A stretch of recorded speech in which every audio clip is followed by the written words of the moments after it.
Section 2. How to interlink 2 or more fire alarm kit. Make sure each alarm is switched on before operation. Choose one fire alarm to be your main device.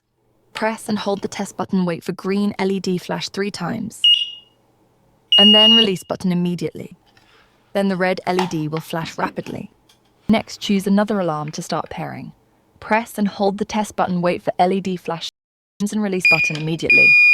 Then the LED will flash 3 times. This means alarm has linked successfully to the main device. Follow the step to any other additional devices.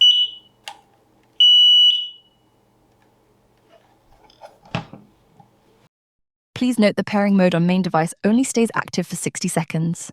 If the main device's light stops blinking, repeat the process. If you need to end the pairing mode early, press the button once at your main device. To test the system, press any device once. All the alarms shall flash and beep for 10 seconds. Please note there may be a delay of 3 to 5 seconds with some devices. We recommend performing a test once a week.